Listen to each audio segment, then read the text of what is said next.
Good day to you. We are in section 1.7 of Algebra 2 doing absolute value equations today.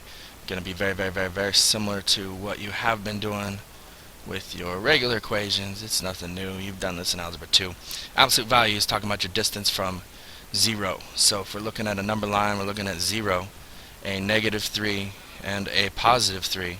Both have that same exact distance from 0. They both have a distance of 3. It's just like when you're stuck after school and you're waiting for somebody to give you a ride and they say they're 5 minutes away. It doesn't matter whether they're 5 minutes away down Sahara or 5 minutes away down Treeline or 5 minutes away down Hollywood. All you care about is that they're 5 minutes away. The direction doesn't matter. That's what absolute value is doing. It doesn't matter whether it's this way or that way. It's still 3 away. So that's why every one of our different things is always going to end up with a plus or minus situation going on. There's always two solutions. Almost always two solutions to our absolute value stuff. Hey, look at that. It's the exact same picture I just accidentally did. Who'd have thought?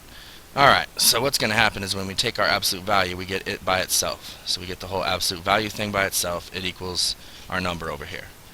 We're going to take that number and it's going to be our positive or negative version. We're not sure, so we solve for both. Because we don't know whether this thing came out positive and the absolute value didn't do anything, or whether this thing came out negative and then the absolute value turned it into a positive. So we got to figure out when that negative thing happens too. So it's all these same things we've been doing, we just got to do them twice.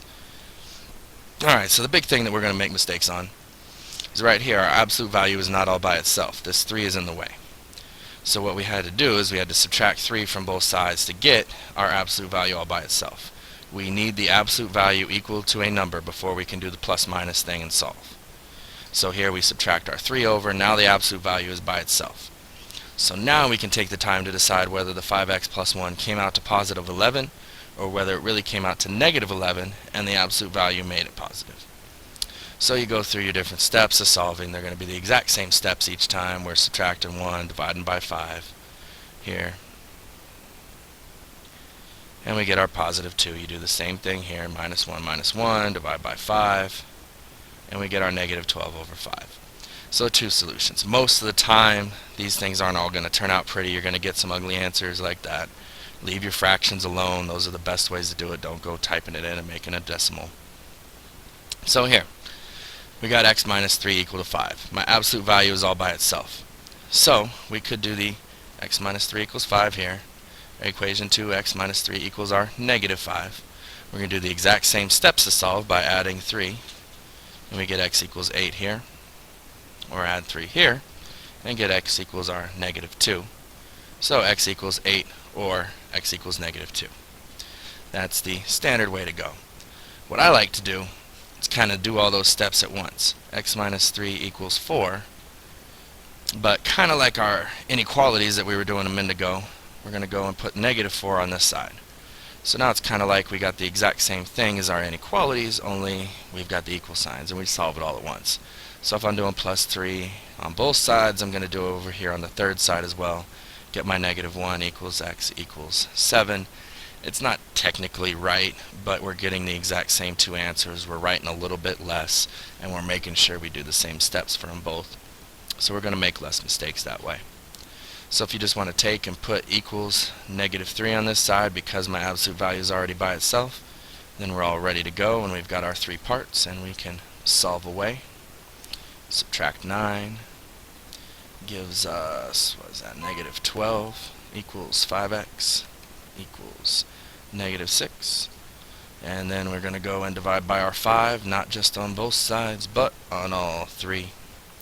So we get our final answer of x equals negative 12/5 or negative 6/5. It's fantastically fun. Alright, this is the test question that we're going to mess up on. People are going to go and put negative 11 over here. Don't do that. Our absolute value is not yet by itself. We have to subtract 4 from both sides first and get my 8x plus 6 equals, in this case, what is that, 7? Now I can put my negative 7 over here.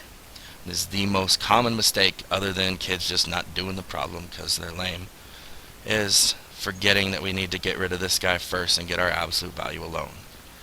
At this point, we all should be good at solving. And we do our subtract 6 and divide by 8. to get our negative 13/8 or 1/8. That's really all we got to this stuff. Again, here we want to make sure we get our absolute value alone first by subtracting 7. So we got our 3x plus 4 equals, in this case, 8. That's the one that I can bounce over here and get my negative 8 on this side now because my absolute value got by itself. And then solve away. And magically, we've got negative 4 or 4/3. Alright, go ahead and give this one a try on your own. See if you can work it out and pick out the correct answer. And hopefully you worked it out and you got B, just like I did. Alright, and this one here is just like what you're going to see on your semester exam. This was one of the questions. Again, semester exam time, multiple choice. I know my absolute value is going to come down to 2 numbers, so don't be the kid that's picking one of these. And then most likely it's going to be these 2 numbers put together, so I'm guessing B, if I'm taking a guess here. But let's work it out anyway all the same. Absolute value is already all by itself, so I can go ahead and just add my negative 20 over on this side. Ready to go. Add my 8. So we got, what's that, negative 12 equals negative 4x equals, in this case, 28. And we're ready to divide. In this case, we got to make sure we're dividing by negative 4. Hey, it's announcement time. So we got 3 here equals x equals our negative 7. And look at that, we were correct. This number was this one, and this number was that one. Usually works out that way. Alright, that's it. Good luck on your test coming up, and make some good choices out there.